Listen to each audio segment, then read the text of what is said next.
Hello everyone, thank you so much for clicking on this video. ये इस channel की पहली वीडियो है और क्योंकि ये इस चैनल की पहली वीडियो है इसलिए मैं इसको बहुत ही बेसिक टॉपिक से स्टार्ट कर रहा हूँ। आज बात करेंगे एटम, मॉलिक्यूल्स, एलिमेंट और कंपाउंड्स की। ये चार ऐसे टर्म्स हैं जिसमें बच्चे जनरली बहुत ज्यादा कंफ्यूज रहते हैं और मुझे लगता है कि बच्चों को एटलीस्ट इसका बेसिक डिफरेंस तो पता होना ही चाहिए। So let's start the video. इस लेसन को स्टार्ट करेंगे हम एटम से, मगर इन सारे टर्म्स को डिटेल में जानने से पहले हम एक बार ब्रीफ आइडिया ले लेते हैं सारी चीजें होती क्या हैं। एटम्स की बात करूं तो atoms are the basic unit of matter. अब जिस बच्चे को ये नहीं पता कि मैटर क्या होता है तो मैं फिलहाल कुछ एग्जांपल दे देता हूँ मैटर के, उससे तुम्हें समझ में आ जाएगा।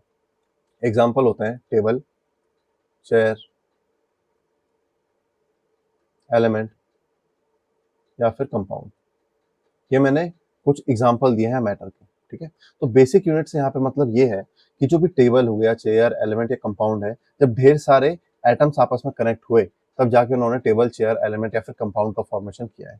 This is why they are also called building blocks of table, chair और द मैटर। ओके, नाउ जब दो या फिर दो से ज्यादा एटम्स आपस में जुड़ जाते हैं तो ये मॉलिक्यूल का फॉर्मेशन करते हैं और इसी वे में धीरे धीरे ये एलिमेंट का और कंपाउंड का फॉर्मेशन भी करते हैं, जिसको हम आगे जाके अभी डिटेल में पढ़ने वाले हैं। नाउ एटम्स क्या होते हैं? Atoms are the smallest unit of matter. अब मैटर जिसको नहीं पता उसके लिए एक एग्जांपल के तौर से समझते हैं, ठीक है। इसको ही कंसिडर करके चलना मैटर। अब एग्जांपल ले लो टेबल का, ठीक है। अगर मैं बोल रहा हूँ कि atom is the smallest unit of table, तो इसका मतलब ये है कि अगर मैं इस टेबल को ढेर सारा जूम आउट करूं अगर मैं, तो मैं ये देखने को मुझे ये दिखेगा कि जो टेबल है इसके अंदर ढेर सारे एटम्स हैं और यही सारे एटम्स, ढेर सारे जो एटम्स थे ये सारे के सारे जुड़ के इन्होंने किसका फॉर्मेशन किया? टेबल का फॉर्मेशन किया।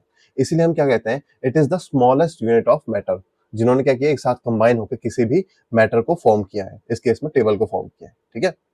एक एटम का स्ट्रक्चर कुछ इस तरीके से होता है जहां पे एक एटम जो होता है वो इलेक्ट्रॉन, प्रोटॉन और न्यूट्रॉन से मिलकर बना होता है और जहां पे न्यूक्लियस में प्रोटॉन और न्यूट्रॉन्स जो होता है कंसंट्रेटेड रहते हैं, ठीक है। ये तुम्हारा ऑक्सीजन का एटम है। अब होता क्या है, कुछ कुछ एटम ऐसे होते हैं जो कि अकेले सरवाइव नहीं कर सकते हैं। इसका मतलब हम ये कह सकते हैं कि एटम्स कांट एग्जिस्ट इंडिपेंडेंटली, ठीक है। अकेले में वो सरवाइव नहीं कर पाएंगे। अब अगर वो अकेले सरवाइव नहीं कर सकते हैं तो इसके लिए क्या करते हैं, जो एटम्स है वो दूसरे एटम्स के साथ कंबाइन होकर एक बॉन्ड का फॉर्मेशन कर लेते हैं, ठीक है। और इसी को कहते हैं हम, इस पूरे स्ट्रक्चर को क्या कहते हैं हम? मॉलिक्यूल्स, ठीक है। अब मॉलिक्यूल्स देखो, डेफिनेशन से अगर हम बात करें तो it is the group of two और मोर एटम्स। जैसे मैंने कहा, जब एटम्स अकेले सर्वाइव नहीं कर सकते हैं तो एटम्स क्या करते हैं? आपस में एक दूसरे के साथ कनेक्ट होकर बॉन्ड क्रिएट कर लेते हैं। जब यहाँ पे दो एटम या फिर दो से ज्यादा एटम एक दूसरे के साथ कंबाइन हो जाते हैं तो इसी को क्या कहते हैं हम? इसी स्ट्रक्चर को हम कहेंगे मॉलिक्यूल, ठीक है। अब मॉलिक्यूल दो तरीके के हो सकते हैं। मान के चलो, एक ऑक्सीजन का एटम है, ये ऑक्सीजन का एटम अकेले सर्वाइव नहीं कर सकता, इसलिए इसने दूसरे ऑक्सीजन के एटम्स के साथ कनेक्ट होके एक बॉन्ड बना लिया, तो इसको कहेंगे हम it is the molecule of element. ऐसा क्यों कहा? क्योंकि दो सेम टाइप के एलिमेंट्स एक दूसरे के साथ कनेक्ट हुए हैं, इसीलिए हमने इसको मॉलिक्यूल ऑफ एलिमेंट कह दिया। दूसरा एग्जांपल देखते हैं।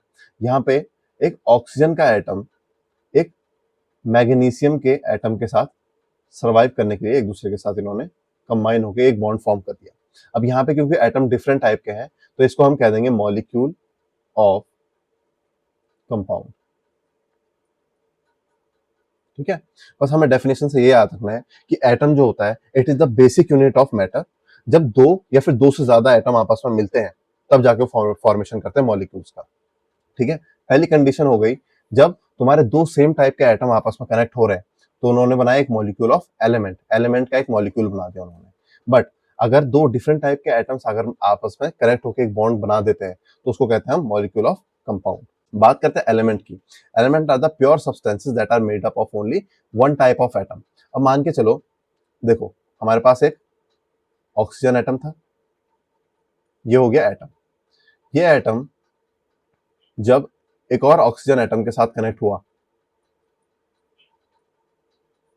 तो इसने बनाया मॉलिक्यूल, ठीक है, दो या फिर दो से ज्यादा एटम के साथ जब वो कनेक्ट हुआ तो उसने बनाया एक मॉलिक्यूल। जब ऐसे ही ढेर सारे एटम्स या फिर ढेर सारे मॉलिक्यूल्स इसी टाइप के जब बहुत सारे आपस में कनेक्ट हो जाते हैं, ठीक है, बहुत सारे ऑक्सीजन एटम आपस में कनेक्ट हो गए तो ये फॉर्मेशन करते हैं एलिमेंट का। ठीक है, तो हम ये कह सकते हैं सबसे छोटी वैल्यू जो है, अगर मैं बात कर रहा हूं कि ऑक्सीजन एटम है तो this is the basic unit. Atom जुड़े, इन्होंने बनाया एटम, सॉरी ऑक्सीजन एटम जुड़े तो उन्होंने बनाया ऑक्सीजन का मॉलिक्यूल। और जब ढेर सारे ऑक्सीजन के मॉलिक्यूल जुड़े तो उन्होंने बनाया ऑक्सीजन का एलिमेंट। ठीक है, अब बात करते हैं कंपाउंड की। मैंने तुम्हें मॉलिक्यूल्स की दो अभी कंडीशंस बताई थी। पहला तो मैंने ये बताया कि जब ऑक्सीजन था, ऑक्सीजन के साथ कनेक्ट हो गया तो इसने मॉलिक्यूल बना लिया। फिर यही मॉलिक्यूल और ज्यादा सेम टाइप के मॉलिक्यूल जब आपस में कनेक्ट हुए, ऑक्सीजन के ढेर सारे मॉलिक्यूल आपस में कनेक्ट हुए तो उसने ऑक्सीजन का एलिमेंट बना लिया। कंपाउंड के केस में क्या होता है, जैसे मैंने एग्जांपल दिया था, ऑक्सीजन का जो एटम है अगर वो मैग्नीशियम के एटम से साथ में कनेक्ट होकर एक बॉन्ड बना लेता है तो मैंने बताया था ये इट इज अ मॉलिक्यूल, इसने मॉलिक्यूल का फॉर्मेशन कर दिया। मैंने बताया था जब भी दो या दो से ज्यादा एटम आपस में कनेक्ट होकर एक बॉन्ड फॉर्म कर देते हैं तो उसको कहते हैं हम मॉलिक्यूल्स। मगर क्योंकि यहाँ पे डिफरेंट टाइप के एटम्स हैं तो इसको हम कहेंगे मॉलिक्यूल्स ऑफ कंपाउंड। अब ऐसे ही ढेर सारे मॉलिक्यूल जब आपस में कनेक्ट होंगे तब जाके वो एक बनाएंगे कंपाउंड। इस कंपाउंड में क्या होगा, मैग्नीशियम एटम, मैग्नीशियम का एटम, ऑक्सीजन का एटम, इसके साथ एक और ऑक्सीजन, मैग्नीशियम का एटम, ऑक्सीजन, मैग्नीशियम। इस तरीके से जब ढेर सारे मॉलिक्यूल्स जो होंगे आपस में कनेक्टेड होंगे तब जाके कंपाउंड का फॉर्मेशन करते हैं। ठीक है, तो यही एक बेसिक डिफरेंस है हमारा कंपाउंड और एलिमेंट में कि जो हमारा एलिमेंट होता है वो सिर्फ एक ही टाइप के एटम से मिलकर बना होता है। अगर मैं एलिमेंट की बात करूं तो उसके अंदर सिर्फ ऑक्सीजन के ही एटम तुम्हें देखने को मिलेंगे। मगर जब मैंने बात करी कंपाउंड की तो इसके अंदर मुझे मैग्नीशियम के एटम्स भी देखने को मिले और ऑक्सीजन के एटम्स भी देखने को मिले। ठीक है, अब जिसको ये सारी चीजें समझ में आ गई तो बहुत अच्छा है, जिसको नहीं समझ में आई तो एक क्विक रिकैप कर लेते हैं और इस बार प्रोसेस को उल्टा चला के देखते हैं। ठीक है, देखो एग्जाम्पल के तौर पे ये हो गया तुम्हारा, this is the carbon element, element समझो इसे। ठीक है, एलिमेंट क्यों कह रहा हूं इसे मैं, क्योंकि ये ढेर सारे कार्बन के एटम से मिलकर बना है। देखो ये वाला एक कार्बन एटम है, ये भी कार्बन एटम है, कार्बन एटम, तो मेड अप ऑफ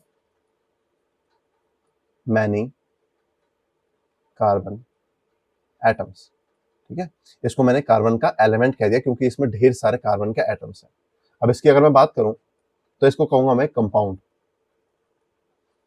किसका कंपाउंड है, मैग्नीशियम ऑक्साइड का कंपाउंड है। क्यों कंपाउंड क्यों कह रहा हूं, क्योंकि ये दो टाइप के एटम से मिलकर बना हुआ है, made up of two atoms. कौन कौन से एटम से मिलकर बना है, मैग्नीशियम और ऑक्सीजन के ढेर सारे जो एटम्स हैं ये आपस में कनेक्ट हुए तब जाके इन्होंने कंपाउंड का फॉर्मेशन किया। ठीक है, अब ऐसे समझो मॉलिक्यूल जो होता है वो इसका एक छोटा टुकड़ा होता है। मान के चलो इस एलिमेंट की अगर मैं बात करता हूँ तो इस एलिमेंट के इतने हिस्से को ले लो, इतने हिस्से को तोड़ के यहाँ पे ले लो, तो यहाँ पे तुम अगर स्ट्रक्चर देखोगे तो ऐसा कुछ है।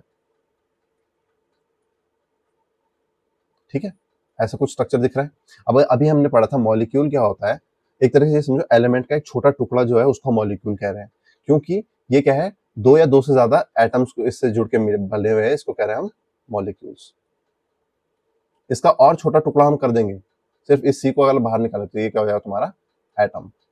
ठीक है, अब इसका मतलब क्या है, एलिमेंट, एलिमेंट का एक छोटा सा पीस हो गया मॉलिक्यूल और उससे भी छोटा जो होता है वो होता है एटम। सेम इसी केस में देखते हैं, ये हो गया तुम्हारे पास compound because it is made up of two types of atom. ठीक है, अब इसका एक छोटे पोर्शन को ले लेते हैं, इतने पोर्शन को। यहाँ पे अगर हम देखेंगे तो मैग्नीशियम और ऑक्सीजन, ढेर सारे मैग्नीशियम और ऑक्सीजन एक तरीके से एक दूसरे के साथ जुड़े हुए हैं। ठीक है, तो यहाँ पे हम कह सकते हैं यहाँ पे भी मैग्नीशियम के एटम और ऑक्सीजन के एटम एक दूसरे के साथ क्या कर रहे हैं, बॉन्ड बना रहे हैं। दो से ज्यादा एटम है, दो या फिर दो से ज्यादा एटम अगर इस तरीके से बॉन्ड बनाते हैं तो इसको कहते हैं हम मॉलिक्यूल। ठीक है, तो हम ये कह सकते हैं कंपाउंड या फिर एलिमेंट का जो छोटा टुकड़ा होता है उसको क्या कहते हैं हम मॉलिक्यूल कह देते हैं। ठीक है, उसके बाद इसको भी और छोटा कर दूं मैं तो इसको कह सकता हूं मैं एटम, है ना। ये मैग्नीशियम का एटम हो गया, ये ऑक्सीजन का एटम हो गया। ठीक है, देखो ये हो गया तुम्हारे पास एक एलिमेंट, एलिमेंट का एक छोटा टुकड़ा किया तो वो चलो ऑक्सीजन एलिमेंट है हमारे पास, ऑक्सीजन एलिमेंट है, इसका मैंने एक छोटा सा टुकड़ा किया तो मुझे मिलता है एटम का एक मॉलिक्यूल, और इस मॉलिक्यूल के और छोटे टुकड़े कर दिए मैंने तो मुझे मिलेगा ऑक्सीजन का एक एटम। ठीक है, बात करूं मैं कंपाउंड की, तो कंपाउंड की अगर मैं बात करूं तो it is made up of two types of atoms, ढेर सारे दो एटम्स आपस में जुड़े से कंपाउंड है। कंपाउंड का एक छोटा टुकड़ा किया मैंने, तब जाके मुझे मिला मैग्नीशियम ऑक्साइड का एक मॉलिक्यूल, जो इस तरीके से है, ये वाला। ठीक है, और इससे ज्यादा छोटे टुकड़े कर दिए तो फिर ये मैग्नीशियम के एटम या फिर हमारे पास ऑक्सीजन के एटम मिल जाते हैं। ठीक है, so this is the basic difference between atom, molecule, element and compound. माना कि ये प्रॉपर जैसे तुम्हारी डेफिनेशन है उसके अकॉर्डिंग नहीं है, बट तुम्हारी अंडरस्टैंडिंग के लिए दिस इज द बेस्ट। ठीक है,